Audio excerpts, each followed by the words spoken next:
Greetings, beloved wanderers of stillness unfolded. Welcome to this sacred pause, where we sit with life's quiet truths. I'm honored you're here, joining me beneath the canopy of Buddhist wisdom.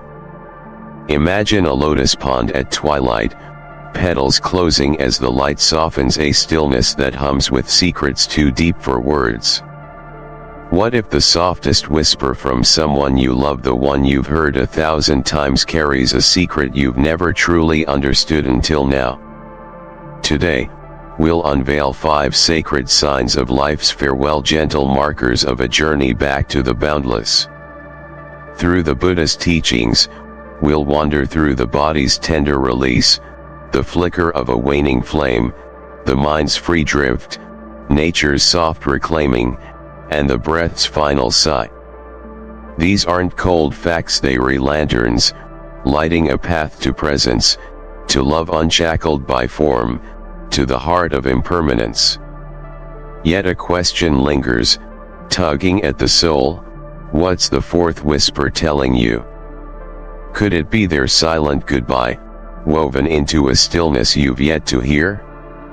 Linger with me, we'll seek this truth together, with reverence and wonder. This video is a wellspring of insight, steeped in sutras and tales that echo through ages, so stay until the end to drink its full depth. If it stirs your spirit, please bless us with a like and subscribe to Stillness Unfolded. Your touch keeps this flame alive. And let's gather these threads. Share a comment below. What whispers have you caught in life's fleeting winds? Your words help us bloom, weaving peace across the sanctuary. Let's step forward, not with heavy hearts, but with eyes lifted to the mystery of release. Section 1. The body's quiet release, unintentional weight loss. The first sign arrives as a whisper from the body: unintentional weight loss. A tunic that once hugged their frame now sways like a flag in stillness. A bowl of steaming noodle soup, a treasure from younger days, rests untouched, cooling in the quiet. The sturdy form that once hoisted baskets or cradled children softens into frailty, as if the body itself is shedding its earthly burden. We might wave it away, call it age's gentle nudge, a fleeting oddity. But pause and listen, it is more. It is the body's tender voice saying, I am letting go. The vigor that once sparked appetite and strength now curls inward, like a river retreating from its banks, readying itself for a journey beyond this fleeting shell. In the Buddha's wisdom, we find impermanence, the truth that all forms dissolve, like lotus petals drifting from their stem.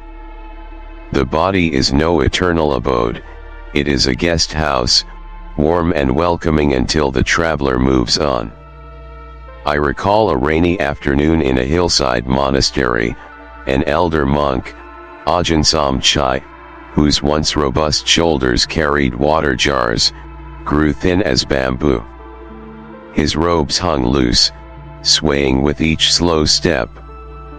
His novices, hearts heavy, pressed him with bowls of rice porridge and bitter herbs. He met their worry with a smile, eyes glinting like dawn on a still pond. This body is a visitor, he murmured. It lingers until the master calls it home. Why tether what yearns to be free? But let me take you further beyond the monastery's bamboo walls to a village nestled by a rice paddy. There lived Mylene, a woman whose hands once kneaded dough for festivals, her laughter a song that drew neighbors near. In her twilight months, her apron slipped from her waist, too wide for a frame that seemed to vanish beneath it. Her son, eyes clouded with fear, piled her plate with sticky rice and fish sauce, pleading, "Mother, you must eat." She touched his cheek, her voice a fading echo. "The feast is over, my child. Now, I taste the silence. Her words were not despair, they were a lantern, illuminating the truth that the body knows when to set down its load. This is not a surrender to gloom, but an invitation to see anew. When a loved one's hunger fades, we often leap to action. Spoons clink, voices rise, please, just a little more. Yet in our urgency, we clutch at echoes of the past, not the peace of now. What if we set aside the plate and offered instead a warm cup of jasmine tea, a ripe mango they once savored, and sat with them in stillness?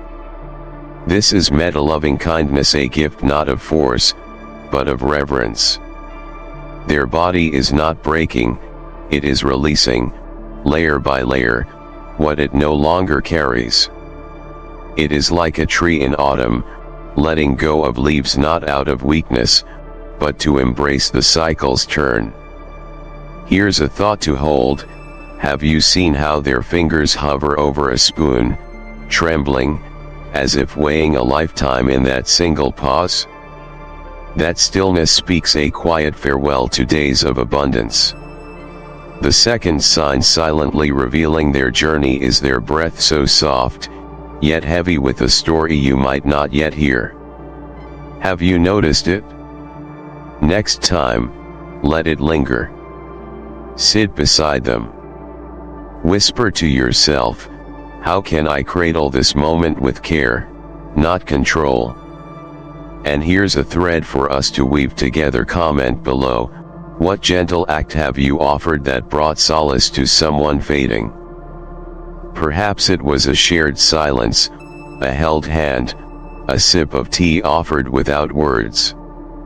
Let's gather these sparks of compassion, lighting a path for one another through the tender dusk of their days. Section 2. The Waning Flame, Profound Fatigue. The second sign is a deep, unshakable fatigue, a weariness that no slumber can soothe. Imagine a lantern that has glowed fiercely through decades, its flame now trembling as the wick nears its end. This is not idleness, not frailty, but a sacred pause. The body, once a steadfast companion through fields and festivals, now breathes a soft plea, I have carried you far. Let me rest. It is as if the years have woven a heavy cloak, too vast for their shoulders, and they seek only to lay it down in peace. Years ago, on a dusty road through the highlands, I met Lynn, a seamstress whose nimble fingers wove silk into tails for 70 summers. In her final season, those hands fell still, her needle untouched. Her daughters, eager to stir her spirit, pressed her to thread just one more pattern. She shook her head, her voice a rustle of leaves. The cloth is finished, she said. Now, I listen to the wind. Her delight turned from crafting to gazing, a shift we too must embrace. I recall another dusk, sitting by her porch as she traced the sky with tired eyes. The wind tells stories the silk cannot, she whispered, her smile faint but alive, a lesson in resting where joy truly lies.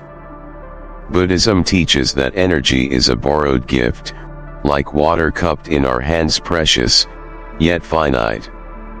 When it ebbs, we must not demand its return, but flow with its tide.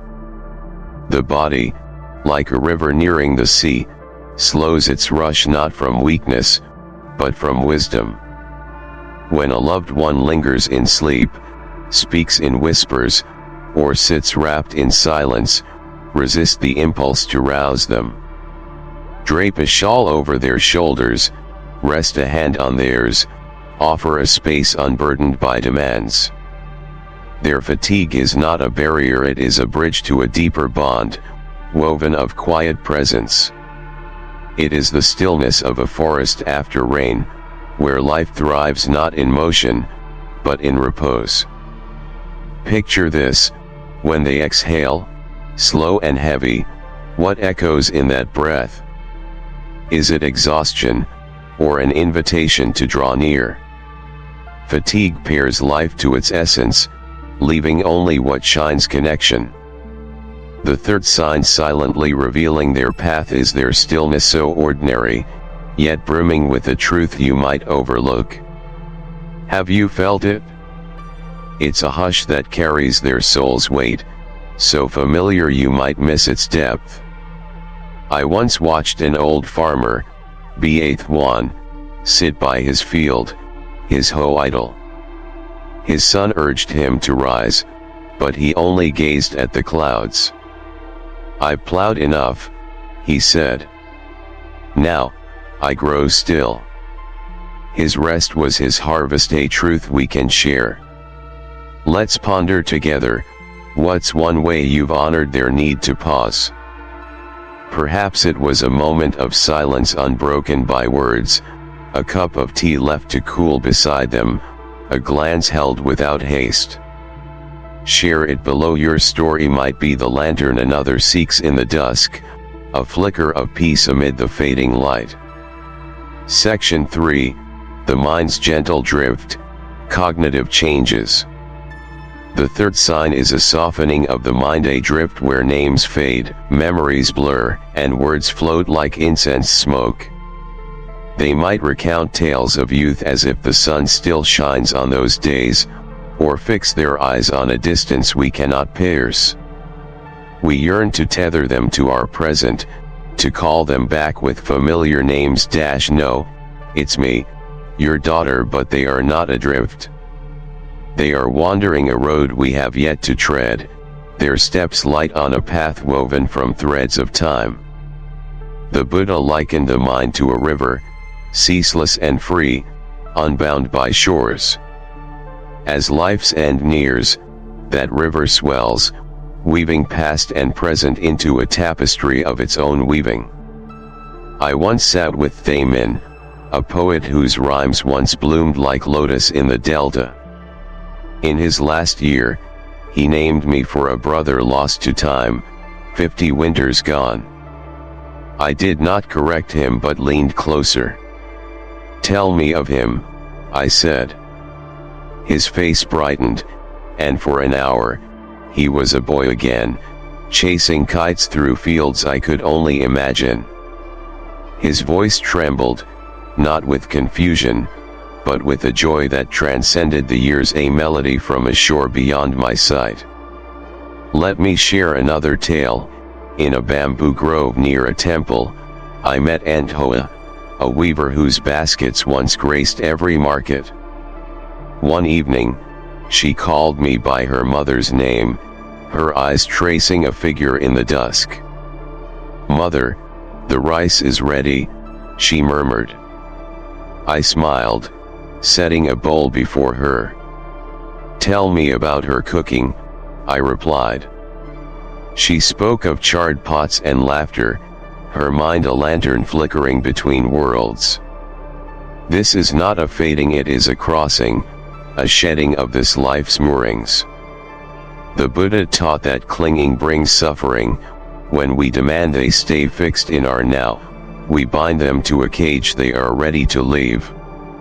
Wisdom whispers here, do not resist their wandering.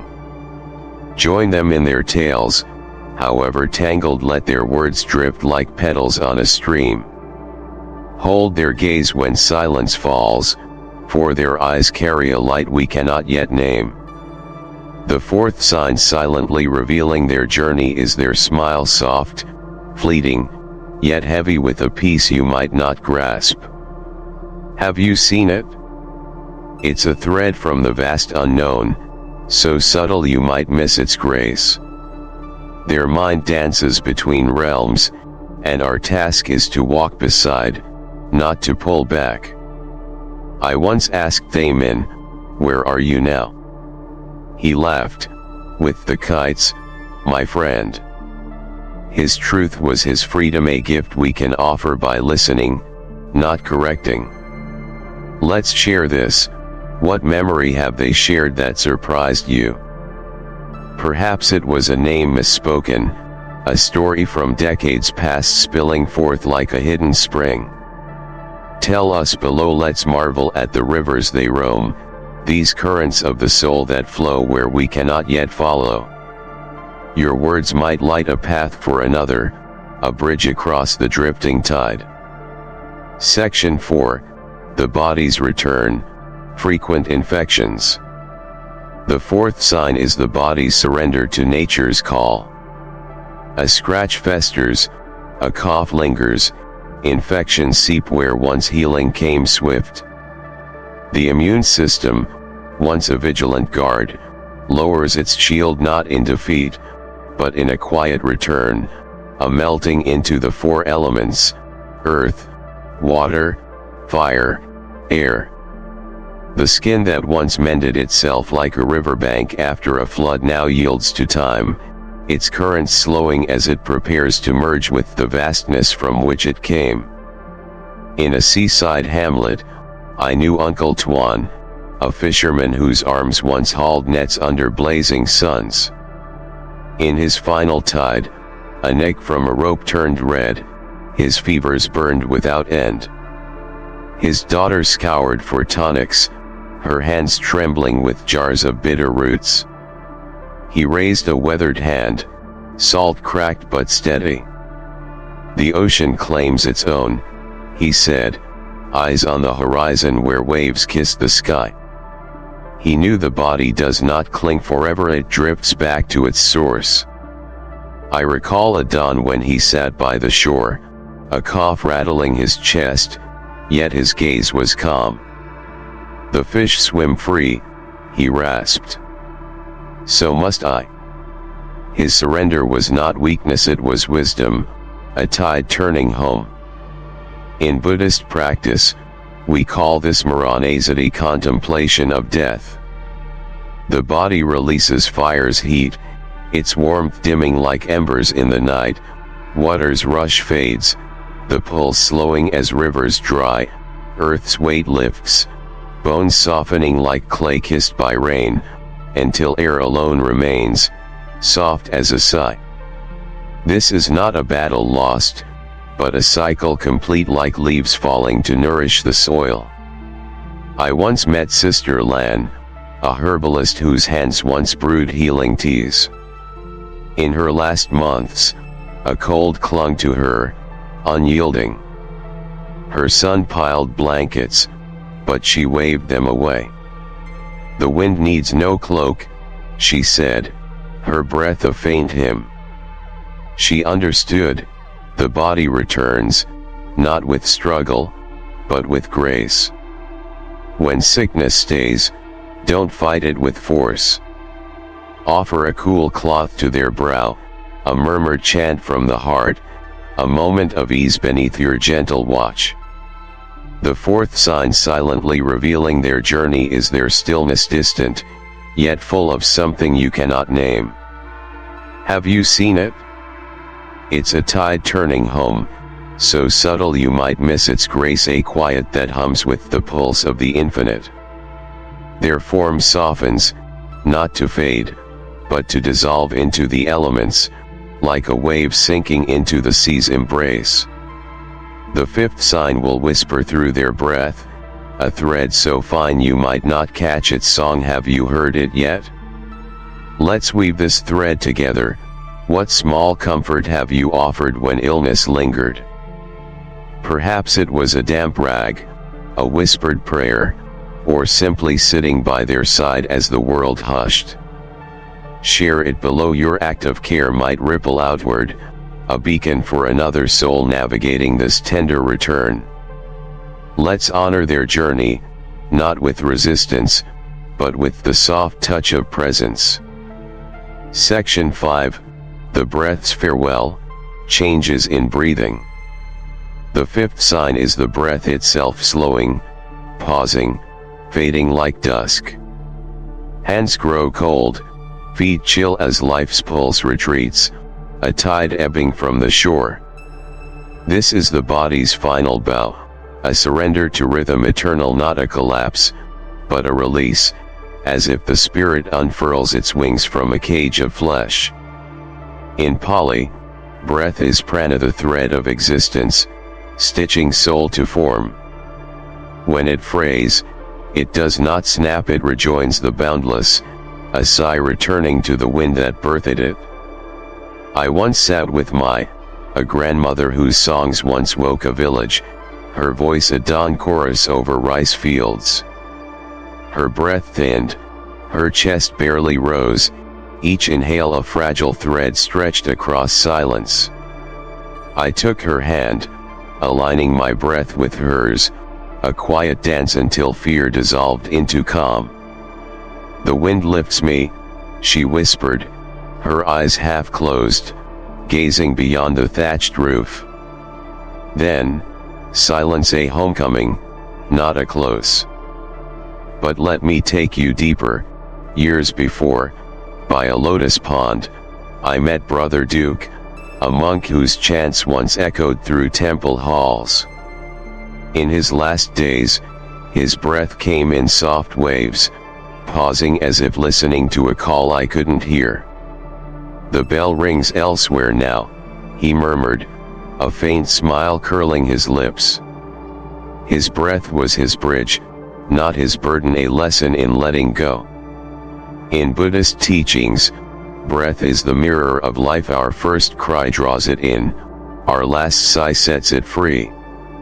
As it slows, it carries no struggle, only the rhythm of nature's pulse, like a leaf drifting from its branch to kiss the earth. When hands cool and pauses lengthen, we often tense, reaching for words or warmth to pull them back. Yet this is not a moment to mend, it is a moment to witness. Be there. Breathe with them. Let the last exhale flow like a river to the sea, pure, unforced, a current merging with the infinite. Their breath does not end, it transforms, a ripple fading into stillness, yet ever part of the vast. Here's a whisper to hold. Have you noticed how their eyes soften as their breath quiets, a light flickering beyond your reach? The fifth sign silently revealing their farewell is their gaze, so tender, yet heavy with a peace you might not yet fathom. Have you seen it? It's a lantern dimming not to darkness, but to a dawn we cannot follow. I recall Mai's final glance, a look not of loss, but of arrival, as if she saw the wind itself waiting. Sit with them. Match your breath to theirs, not to anchor, but to accompany. Let their rhythm guide you to presence, where fear yields to grace. Let's share this thread. What moment of quiet have you shared as their breath slowed?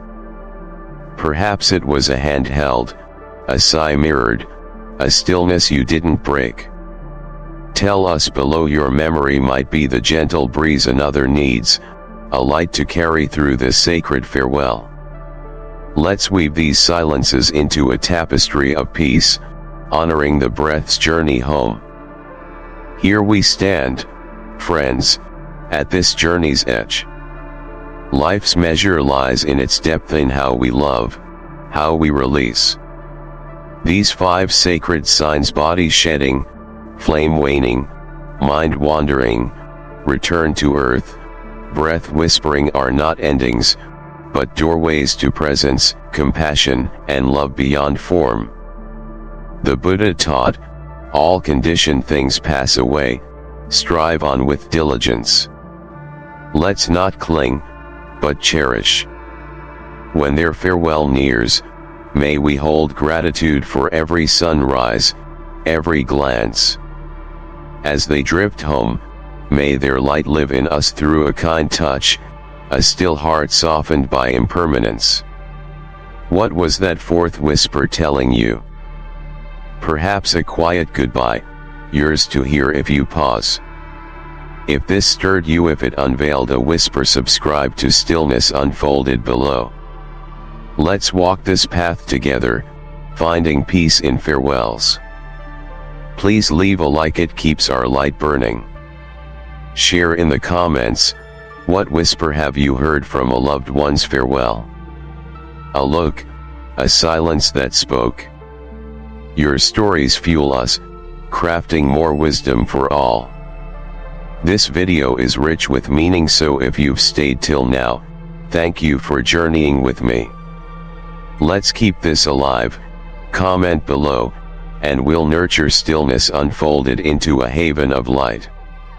As the music fades, carry this: love lingers, a whisper on the wind, threading through every breath we hold. Until next time, dwell in stillness, attuned to life's whispers.